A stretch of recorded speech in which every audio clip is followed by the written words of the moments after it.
तो हाय दोस्तों, आप सभी का स्वागत है डेली फटाफट न्यूज़ में। आप देखने वाले हैं टॉप 20 न्यूज़ दिनांक 23 सितंबर 2020।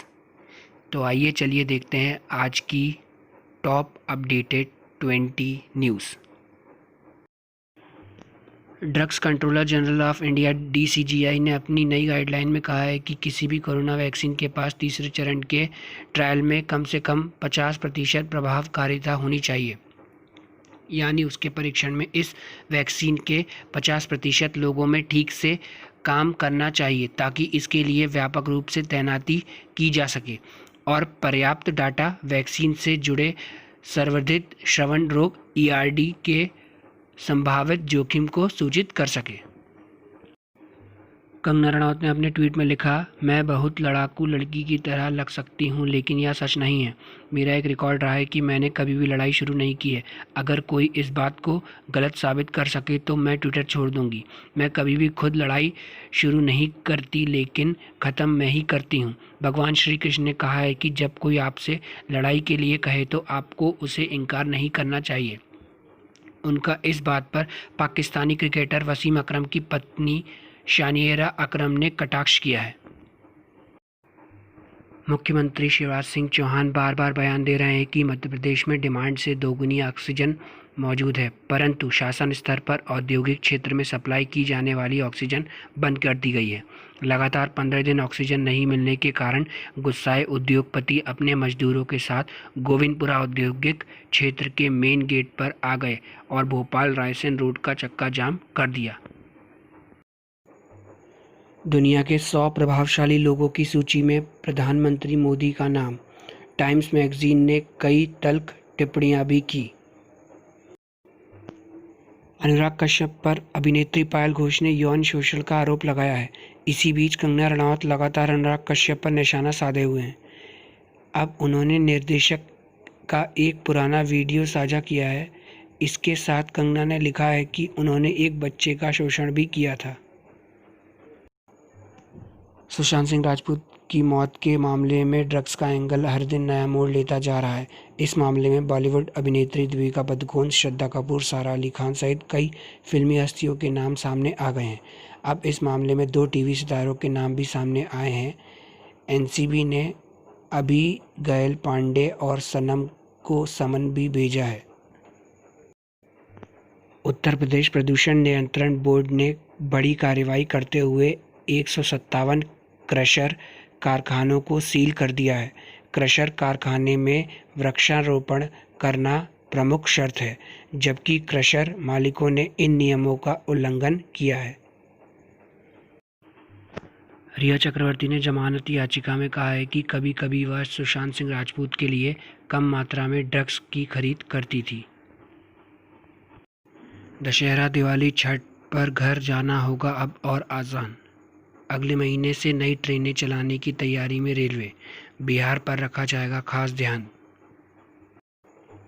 IAS बनना है तो फ़ोन से निकाल फेंकें व्हाट्सएप, फेसबुक। महिला अफसर रिद्धिमा श्रीवास्तव ने बताई UPSC क्लियर करने की स्ट्रेटजी। सुप्रीम कोर्ट अवमानना मामला, प्रशांत भूषण की वकालत पर लग सकती है रोक। दिल्ली बार काउंसिल ने भेजा नोटिस। आगरा नई दिल्ली रेलवे ट्रैक पर मालगाड़ी के लोको पायलट की सूझबूझ से एक मासूम की जान बाल बाल बची। मासूम को किशोर भाई ने खेल खेल में रेलवे ट्रैक पर फेंक दिया था। लोको पायलट ने इमरजेंसी ब्रेक लगाकर ट्रेन को रोका और बच्चे को सकुशल उसकी मां को सौंप दिया। घटना का वीडियो वायरल होने पर लोको पायलट की रेलवे मंडल में प्रशंसा हो रही है। नियमितीकरण की मांग को लेकर छत्तीसगढ़ में संविदा स्वास्थ्य कर्मचारी अब आर पार की लड़ाई के लिए तैयार हो गए हैं। प्रदेश अध्यक्ष सहित 50 कर्मचारियों को बर्खास्त किए जाने के बाद अब रायपुर में भी मंगलवार को कर्मचारियों ने मोर्चा खोल दिया है। ये फोटो बलौदा बाजार की है।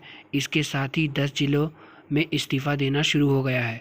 रायपुर में 700 संविदा कर्मचारी, इनमें से 400 ने काम बंद करने पर सहमति जताई। जिला चिकित्सा अधिकारी को 150 हड़ताली कर्मचारियों के नाम की लिस्ट सौंपी गई।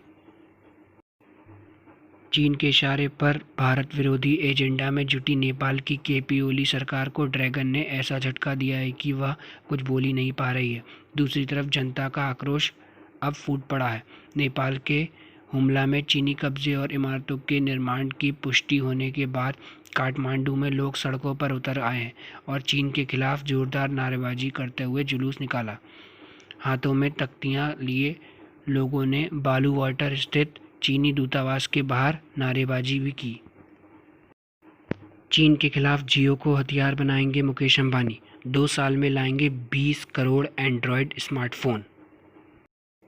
अंबानी की दूसरी डील, रिलायंस रिटेल वेंचर में केकेआर करेगी 5,500 करोड़ रुपए का निवेश। इससे पहले सिल्वर लेक ने लगाया था पैसा।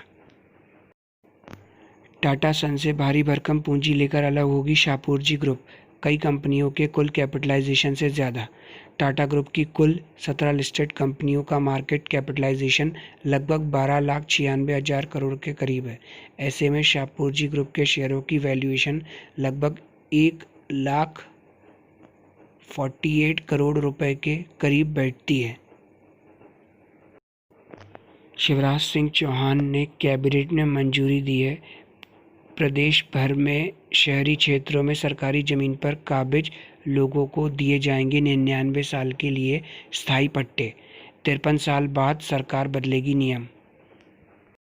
कोरोना अपडेट, प्रदेश में 2,544, भोपाल में 271 नए केस। सितंबर में हर दिन औसतन 29 मौतें, 4 दिन में 10,000 केस। एक दिन में 3.2% बढ़ गई संक्रमण दर।